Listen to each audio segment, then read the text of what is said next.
وَلَقَدْ يَسَّرْنَا الْقُرْآنَ لِلذِّكْرِ فَهَلْ مِن مُّدَّكِرٍ۔ السلام علیکم ورحمۃ اللہ وبرکاتہ۔ الحمدللہ رب العالمین والصلاۃ والسلام علی رسول الامین وعلی آلہ وصحبہ اجمعین۔ ناظرین، ہم سورہ بقرہ کی آیات کی تفسیر دیکھ رہے ہیں۔ اس سے پہلے ہم نے دیکھا تھا کہ آدم علیہ السلام سے جب غلطی ہوئی تو انہوں نے کس طرح سے اللہ کی بارگاہ میں توبہ کی، اللہ تعالیٰ نے توبہ قبول فرمائی، اور اس میں ہمارے لیے جو نصیحت تھی، ہمارے لیے جو سبق تھا، اس پر ہم نے بات کی۔ اب ہم آگے بڑھتے ہیں۔ آگے اللہ تعالیٰ فرماتا ہے اعوذ باللہ من الشیطان الرجیم قُلْ نَهْبِطُوا مِنْهَا جَمِيعًا، کہا کہ تم سب یہاں سے نیچے اترو۔ اچھا، یہی بات اس سے پہلے بھی آ چکی ہے کہ اللہ رب العالمین نے اس سے پہلے بھی کہا ہے کہ وَقُلْ نَهْبِطُوا بَعْضُكُمْ لِبَعْضٍ عَدُوٌّ وَلَكُمْ فِي الْأَرْضِ مُسْتَقَرٌّ۔ یہ آیت نمبر 36 میں ہے، اور یہاں پہ آیت نمبر 38 میں بھی اللہ تعالیٰ کہہ رہا ہے قُلْ نَهْبِطُوا مِنْهَا جَمِيعًا، کہ تم سب اب نیچے اترو، زمین پہ اترو۔ تو یہ تکرار کیوں ہے، اس پر بھی اہل علم نے بات کی ہے، اور اس ضمن میں ایک بات بڑی مناسب لگتی ہے، وہ یہ کہ شروع میں جو اللہ رب العالمین نے کہا کہ جنت سے نیچے اترو، وہ اصل میں غلطی کی سزا تھی۔ یعنی آدم علیہ السلام جنت میں تھے اور اللہ تبارک و تعالیٰ کے حکم کی خلاف ورزی کی، تو اللہ رب العالمین نے اس کی پاداش میں بطور سزا انہیں جنت سے نکال دیا۔ لیکن پھر ذکر ہے کہ آدم علیہ السلام نے توبہ کیا، اللہ تعالیٰ نے معاف کر دیا۔ تو اب جو یہ دوبارہ ذکر ہو رہا ہے کہ قُلْ نَهْبِطُوا مِنْهَا جَمِيعًا، کہ تم ایسا کرو کہ اب نیچے اترو، تو یہ اصل میں بطور سزا نہیں ہے، بلکہ اللہ رب العالمین کی اس تقدیر کے تحت ہے جو اللہ رب العالمین پہلے فیصلہ کر چکا تھا۔ یاد رہے کہ یہ نہیں سمجھنا چاہیے کسی کو کہ ہم آدم علیہ السلام کی اولاد جو اس دھرتی پر بسے ہوئے ہیں، اس کی وجہ یہ ہے کہ آدم علیہ السلام نے غلطی کی۔ اگر انہوں نے غلطی نہ کی ہوتی تو ہم اب تک جنت میں ہوتے، اس دھرتی پر نہیں آتے۔ ایسا کسی کو نہیں سمجھنا چاہیے، کیونکہ اللہ رب العالمین نے جو یہاں حکم دیا کہ تم اب زمین میں جاؤ، وہاں پہ بسو، تو اسی مقصد کے تحت ہی اللہ تبارک و تعالیٰ نے آدم علیہ السلام کی پیدائش کی تھی۔ چنانچہ اس سے پہلے آپ دیکھ چکے ہیں سورہ بقرہ آیت 30 میں کہ اللہ رب العالمین جب آدم علیہ السلام کی تخلیق کر رہا تھا تو اس موقع پر اللہ رب العالمین نے فرشتوں سے کیا کہا تھا؟ وَإِذْ قَالَ رَبُّكَ لِلْمَلَائِكَةِ إِنِّي جَاعِلٌ فِي الْأَرْضِ خَلِيفَةً۔ اللہ تعالیٰ نے فرشتوں سے کہا کہ میں زمین میں ایک خلیفہ پیدا کرنا چاہتا ہوں۔ تو آدم علیہ السلام کی پیدائش کے وقت ہی اللہ تبارک و تعالیٰ نے یہ اعلان کر دیا کہ یہ جسے میں پیدا کرنے جا رہا ہوں اس کو بسانا ہے زمین پر۔ تو یہ آدم علیہ السلام سے جو غلطی ہوئی تھی تو بعد میں ہوئی تھی، اس غلطی سے پہلے ہی اللہ تبارک و تعالیٰ کی طرف سے فیصلہ ہو چکا تھا کہ آدم علیہ السلام کو زمین پر بسنا ہے۔ اس لیے کسی کے ذہن میں یہ نہیں آنا چاہیے کہ آدم علیہ السلام نے غلطی کی، اس کی سزا یہ ہے کہ ہم بھی یہاں پہ زمین پہ آ گئے۔ ایسا نہیں، اللہ تعالیٰ نے تو پہلے ہی سے یہ فیصلہ کر کے رکھا تھا کہ آدم علیہ السلام اور ان کی ذریت کو اسی زمین پہ بسانا ہے، اور اس کا تذکرہ اللہ رب العالمین فرشتوں کے سامنے کر چکا تھا۔ اس سلسلے میں ایک حدیث بھی دیکھیں جو صحیح بخاری، صحیح مسلم، بہت ساری کتب حدیث میں موجود ہے۔ صحیح بخاری حدیث نمبر 6614 میں یہ حدیث ہے۔ ابو ہریرہ رضی اللہ عنہ اللہ کے نبی صلی اللہ علیہ وسلم سے روایت فرماتے ہیں کہ اللہ کے نبی صلی اللہ علیہ وسلم نے فرمایا احتج آدم و موسیٰ، آدم علیہ السلام اور موسیٰ علیہ السلام ان دونوں کے بیچ میں بحث ہو گئی، مکالمہ ہو گیا، بات چیت ہوگی۔ اب یہ بات چیت کہاں پہ ہوئی اللہ عالم، دونوں خواب میں ملے، کب کیسے بات ہوئی یہ حدیث میں وضاحت نہیں ہے، لیکن بہرحال اللہ رب العالمین ہر چیز پر قادر ہے۔ جب اللہ کی طرف سے اور اللہ کے رسول صلی اللہ علیہ وسلم کی طرف سے کوئی بات آئے تو وہ بات سچی ہوتی ہے، اور اللہ تعالیٰ ہر چیز پر قادر ہے۔ کسی بھی طرح سے ان دونوں نبیوں کے بیچ میں ملاقات ہوئی، ان دونوں کے بیچ میں مکالمہ ہوا، ایک دوسرے سے بات چیت ہوئی، تو کیا ہوا دیکھیں آپ۔ فقال له موسیٰ، تو موسیٰ علیہ السلام جب آدم علیہ السلام سے ملے تو کیا کہا یا آدم انت ابونا، کہ اے آدم آپ ہی ہمارے والد صاحب ہیں، خیبتنا واخرجتنا من الجنہ، آپ نے ہمیں رسوا کیا، آپ نے ہم سب کو جنت سے نکلوا دیا۔ اللہ تعالیٰ نے تو آپ کو جنت میں رکھا تھا، وہاں اگر آپ غلطی نہ کرتے تو ہم سب وہیں ہوتے، لیکن آپ نے غلطی کی اور ہم سب کو جنت سے نکلنا پڑا۔ قال له آدم، تو آدم علیہ السلام نے کیا جواب دیا دیکھیں۔ آدم علیہ السلام کا جواب کیا تھا؟ کہا یا موسیٰ، کہ اے موسیٰ استفاک اللہ بکلامہ وخط لک بیدہ، اللہ تعالیٰ نے تمہیں چنا تم سے بات کی، اتلومنی علی امر، تم میری ملامت کر رہے ہو ایک ایسی بات پر، قدر اللہ علیہ، جو اللہ تعالیٰ نے میرے حق میں مقدر کر رکھا تھا، قبل ان یخلقنی ب40 سنہ، میری پیدائش سے بھی 40 سال پہلے۔ آدم علیہ السلام نے کیا جواب دیا کہ یہ چیز جس کا تم تذکرہ کر رہے ہو کہ اس دھرتی پر آدم علیہ السلام آئے، آباد ہوئے انسان، تو اس چیز کا فیصلہ تو اللہ رب العالمین کر چکا تھا مجھے پیدا کرنے سے بھی پہلے اور 40 سال پہلے۔ تو جس چیز کا فیصلہ اللہ رب العالمین نے 40 سال پہلے کر دیا ہے تو اس فیصلے کو کون ٹال سکتا ہے؟ آگے اللہ کے نبی صلی اللہ علیہ وسلم فرماتے ہیں فحج آدم و موسیٰ، یعنی یہ جواب دے کر آدم علیہ السلام نے موسیٰ علیہ السلام کو مطمئن کر دیا۔ تو خلاصہ یہ کہ اللہ رب العالمین نے جو یہ کہا قُلْنَا اهْبِطُوا مِنْهَا جَمِيعًا، تو اللہ رب العالمین کا یہ ارادہ تھا اور یہ فیصلہ تھا بہت پہلے کہ انسان کو اسی دھرتی پر بسانا ہے، اسی لیے اللہ تعالیٰ نے آدم علیہ السلام کو پیدا کیا تھا۔ اب اسی فیصلے کے مطابق اللہ تعالیٰ کا یہ حکم ہوا ہے کہ زمین میں جاؤ اور وہاں پہ رہو۔ اب زمین پر رہنے کے لیے اللہ رب العالمین نے انسانوں کو کیوں بھیجا؟ تو اب وہ بھی ایک آزمائش ہے۔ اللہ تعالیٰ نے قرآن میں دوسری جگہ کہا وَمَا خَلَقْتُ الْجِنَّ وَالْإِنسَ إِلَّا لِيَعْبُدُونِ، کہ ہم نے انسانوں اور جناتوں کو اپنی عبادت کے لیے پیدا کیا۔ تو اس دنیا میں انسانوں کو بھیجنے کا مقصد یہ ہے کہ وہ اللہ تعالیٰ کی عبادت کرے، اور اللہ رب العالمین کی رحمت کا حصہ یہ بھی ہے کہ اللہ رب العالمین نے نہ صرف یہ کہ انسانوں کو اس دنیا پر آباد کیا ہے بلکہ ان کی ہدایت کے لیے، ان کی رہنمائی کے لیے سلسلے نبوت اور سلسلے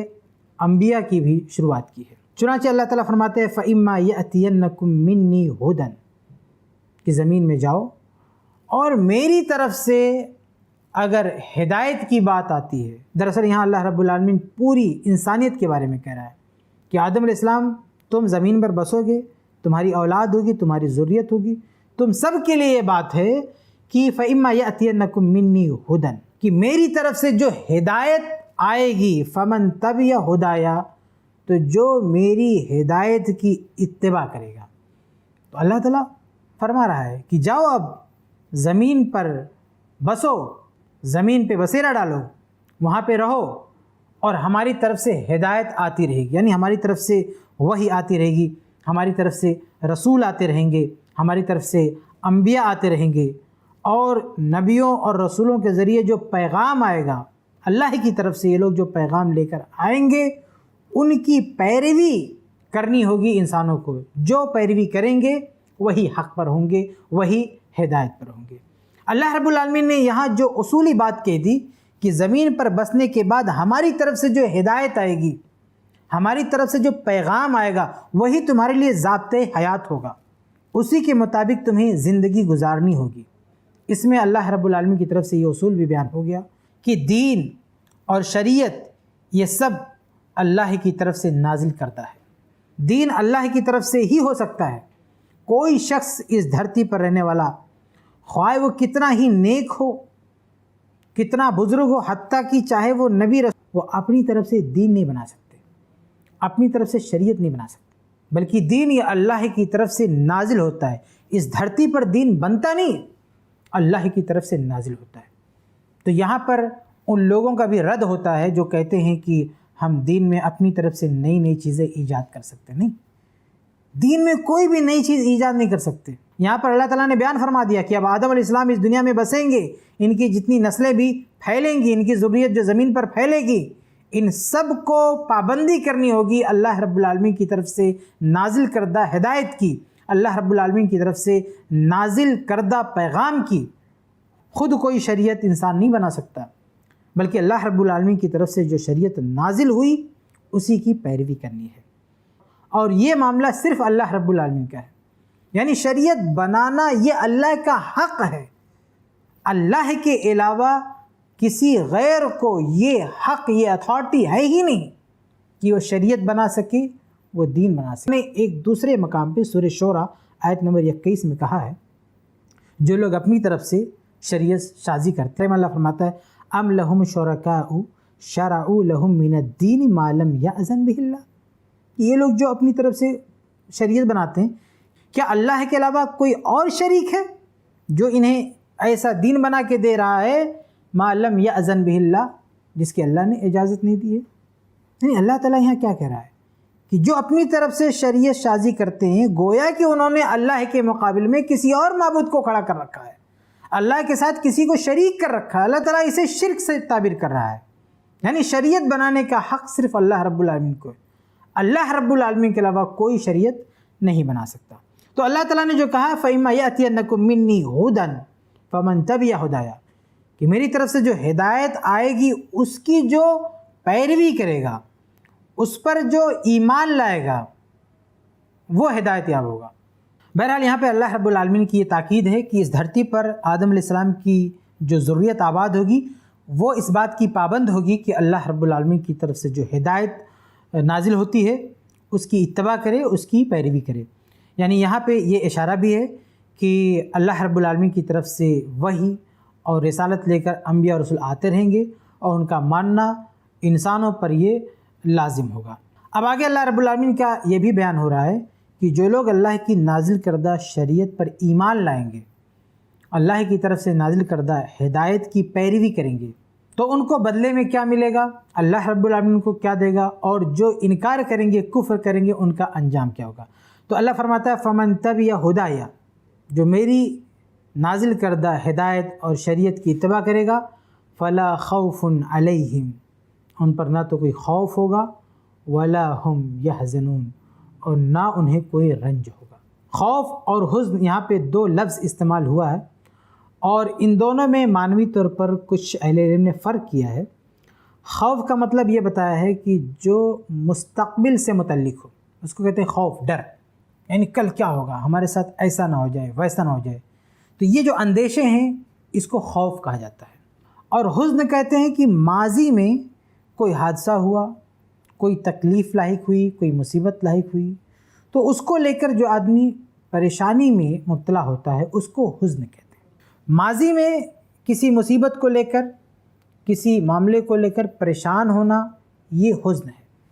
اور مستقبل میں کسی اندیشوں کو لے کر گھبرانا، یہ خوف ہے۔ تو اللہ رب العالمین فرماتا ہے کہ جو میری ہدایت کی پیروی کریں گے تو ماضی اور مستقبل کسی بھی اعتبار سے وہ پریشان نہیں ہوں گے، انہیں نہ کوئی حزن ہوگا، نہ کوئی خوف ہوگا۔ اور یہاں پر ایک اور بات میں آپ کے سامنے واضح کر دوں کہ یہ جو اللہ تعالیٰ کا انعام ہے، یہ جو اللہ رب العالمین کی طرف سے بشارت ہے، فَلَا خَوْفٌ عَلَيْهِمْ وَلَا هُمْ يَحْزَنُونَ،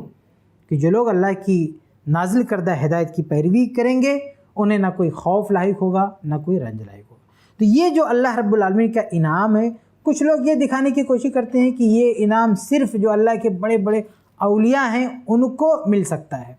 کیونکہ اللہ رب العالمین نے دوسری جگہ قرآن میں اپنے اولیاء کے بارے میں یہ کہا ہے کہ اللہ کے اولیاء ایسے ہوتے ہیں کہ ان کو نہ کوئی خوف ہوتا ہے، نہ کوئی غم ہوتا ہے۔ تو اس آیت کی بنیاد پر کچھ لوگوں کے ذہن میں یہ بات رہتی ہے، بلکہ کچھ لوگ یہ کہتے رہتے ہیں کہ یہ اولیاء کا مقام ہوتا ہے۔ تو ان کی باتوں سے ایسا لگتا ہے کہ یہ مقام جو خاص اولیاء ہیں ان کے علاوہ کسی اور کو حاصل نہیں ہوتا ہے،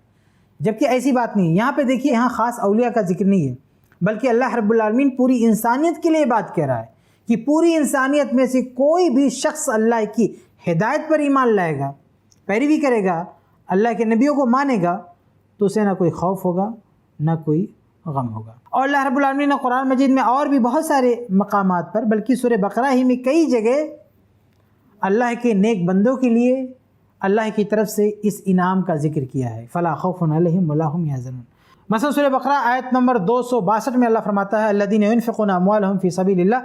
ثُمَّ لَا يُتْبِعُونَ مَا أَنفَقُوا مَنًّا وَلَا أَذًى لَهُمْ أَجْرُهُمْ عِنْدَ رَبِّهِمْ وَلَا خَوْفٌ عَلَيْهِمْ وَلَا هُمْ يَحْزَنُونَ، کہ جو لوگ اللہ کی راہ میں اپنا مال خرچ کرتے ہیں اور خرچ کرنے کے بعد تکلیف نہیں دیتے ہیں، احسان نہیں جتلاتے ہیں، تو اللہ رب العالمین کے ہاں انہیں اجر ملے گا، وَلَا خَوْفٌ عَلَيْهِمْ وَلَا هُمْ يَحْزَنُونَ، انہیں نہ کوئی خوف ہوگا، نہ رنج ہوگا۔ تو دیکھیں یہاں پہ بھی اللہ رب العالمین نے اسی انعام و اکرام کا وعدہ کیا ہے ان لوگوں سے جو اللہ کی راہ میں احسان کے ساتھ مال خرچ کرتے ہیں۔ بلکہ یہی بات اللہ رب العالمین نے سورہ بقرہ آیت نمبر 274 میں بھی کہی ہے الَّذِينَ يُنْفِقُونَ أَمْوَالَهُمْ بِاللَّيْلِ وَالنَّهَارِ سِرًّا وَعَلَانِيَةً فَلَهُمْ أَجْرُهُمْ عِنْدَ رَبِّهِمْ وَلَا خَوْفٌ عَلَيْهِمْ وَلَا هُمْ يَحْزَنُونَ۔ کہ جو لوگ اپنا مال خرچ کرتے ہیں رات میں، دن میں، خفیہ طور پر، علانیہ طور پر، ان کے لیے اجر ہے ان کے رب کے پاس۔ ولا خوف علیہم ولا هم يحزنون، نہ انہیں کوئی خوف ہوگا نہ انہیں کوئی رنج ہوگا۔ اسی طرح سورہ بقرہ آیت نمبر 277 میں اللہ تعالیٰ نے ایمان اور عمل صالح کرنے والے اور نماز ادا کرنے والے، زکوٰۃ دینے والوں کے لیے بھی اسی مقام کا وعدہ کیا ہے، اسی اجر کا وعدہ کیا ہے۔ اللہ فرماتا ہے ان الذين آمنوا وعملوا الصالحات واقاموا الصلاة وآتوا الزكاة لهم اجرهم عند ربهم ولا خوف عليهم ولا هم يحزنون، کہ جو لوگ ایمان لائے، نیک عمل کیا، نماز قائم کی، زکوٰۃ دیا، ان کے لیے اجر ہے ان کے رب کے پاس، ولا خوف علیہم ولا هم يحزنون، انہیں نہ کوئی خوف ہوگا نہ رنج ہوگا۔ تو یہ جو مقام ہے نا اللہ تعالیٰ کی طرف سے کہ خوف نہ ہونا، رنج کا نہ ہونا، یہ مقام صرف خاص بندوں کے لیے نہیں ہے، بلکہ ہر شخص کو اللہ تعالیٰ یہ مقام دے سکتا ہے اگر وہ اللہ کی وحی کی پیروی کرے، رسول پر ایمان لائے، نماز پڑھے، نیک اعمال کرے، تو ہر شخص کو یہ مقام مل سکتا ہے۔ تو یہ پوری آیت ہے، خلاصہ یہ ہے کہ یہاں پہ اللہ تعالیٰ نے یہ بیان فرمایا ہے کہ جب دنیا میں انسان آباد ہو جائیں گے تو میری طرف سے جو ہدایت آئے گی اس کی جو پیروی کرے گا وہ ہدایت یاب ہوگا، اسے نہ کوئی خوف لاحق ہوگا نہ کوئی رنج لاحق ہوگا۔ اگلی آیت دیکھتے ہیں، آگے اللہ تعالیٰ فرماتا ہے والذین کفروا، اب اس کے برعکس جو دوسرے لوگ ہوں گے ان کا ذکر اللہ تعالیٰ یہاں پر کر رہا ہے۔ پہلے ذکر کیا اہل ایمان کا کہ اس دھرتی پر جو انسان آباد ہوں گے، وہ لوگ جو اللہ کی ہدایت پہ ایمان لائیں گے ان کا معاملہ کیا ہوگا۔ اب یہاں والذین کفروا، جو لوگ کفر کریں گے، والذین کفروا، جو لوگ کفر کریں گے، یعنی اللہ رب العالمین کی طرف سے نازل کردہ شریعت کا انکار کریں گے اور اس دنیا میں جینے کے لیے، اس دھرتی پر بسنے کے لیے کسی ضابطے کے پابند نہیں ہوں گے، یعنی اللہ کی طرف سے نازل کردہ کسی ضابطے، کسی دین کے پابند نہیں ہوں گے، ان کا معاملہ کیا ہوگا؟ تو ان کو اللہ تعالیٰ کافر کہہ رہا ہے، والذین کفروا، جو کفر کریں گے۔ اب یہاں پر میں آپ کے سامنے واضح کر دوں کہ کفر کیا چیز ہے۔ دیکھیں اللہ رب العالمین نے قرآن میں جگہ جگہ دو لفظ بہت استعمال کیا ہے، ایک کفر اور شرک، اور یہ بات اچھی طرح سے سمجھ لینی چاہیے کہ اکثر کفر اور شرک جو قرآن میں استعمال ہوتا ہے وہ دونوں ایک دوسرے کے مترادف استعمال ہوتا ہے، لیکن یہ فرق لغوی اعتبار سے ہے، شرعی اعتبار سے بھی کہیں اس فرق کی رعایت ہو سکتی ہے، لیکن عام طور سے قرآن میں کہیں بھی جو کفر استعمال ہوتا ہے اس میں شرک بھی شامل ہے، اور جو لفظ شرک استعمال ہوتا ہے اس میں کفر بھی شامل ہے۔ اس لیے کسی کو یہ غلط فہمی نہیں ہونی چاہیے کہ کوئی آیت ہو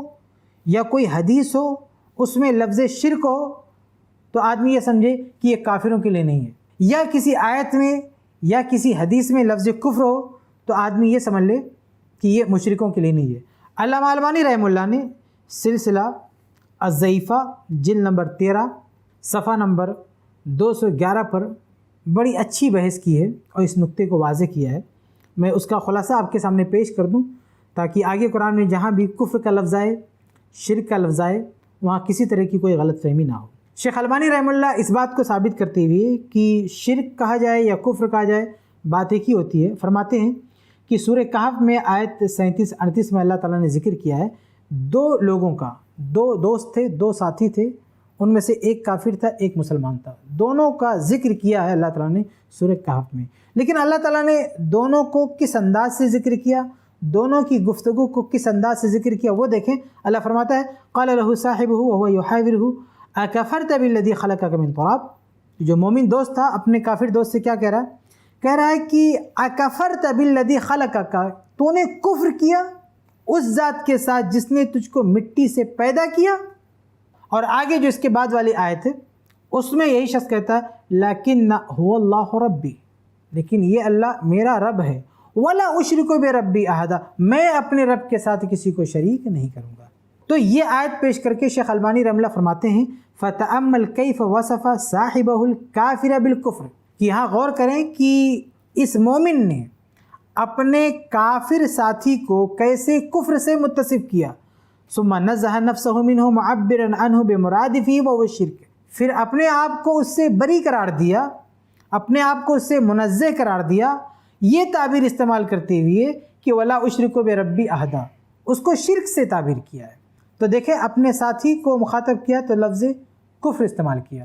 اور اپنے بارے میں کہا کہ میں یہ کام نہیں کر سکتا، تو وہاں پہ شرک کا لفظ استعمال کیا۔ بلکہ یہ کافر شخص جس کو مومن نے کہا کہ تو نے کفر کیا، اس کے الفاظ بھی اللہ تعالیٰ نے نقل کیا سورہ کہف آیت نمبر 42 میں۔ شیخ البانی رحمہ اللہ نے اس کو نقل کیا، اور اس میں ہے وَيَقُولُ يَا لَيْتَنِي لَمْ أُشْرِكْ بِرَبِّي أَحَدًا، کہ قیامت کے دن جب اس کا حال ہوگا تو یہ کہے گا کہ کاش میں نے اپنے رب کے ساتھ کسی کو شریک نہ کیا ہوتا۔ تو شیخ البانی رحمہ اللہ فرماتے ہیں کہ یہ آیات میں دیکھیں کفر اور شرک ایک ہی معنی میں استعمال ہوا ہے۔ ایسے شیخ البانی رحمہ اللہ نے بہت ساری احادیث بھی یہاں پر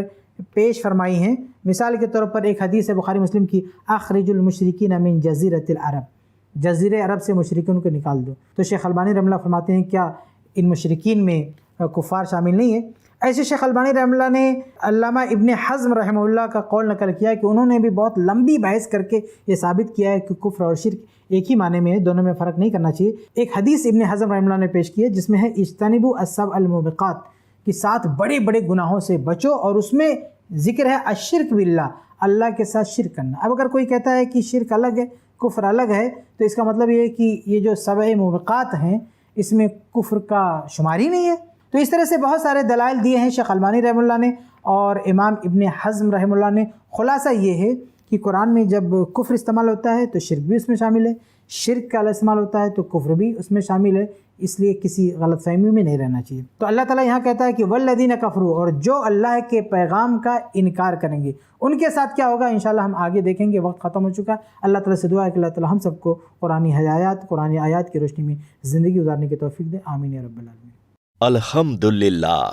اس سیریز کو بنانے میں خالد العمیری اور ان کی فیملی نے پورا تعاون کیا ہے۔ ایسے ہی اور ویڈیوز بنانے میں ہماری مدد کریں۔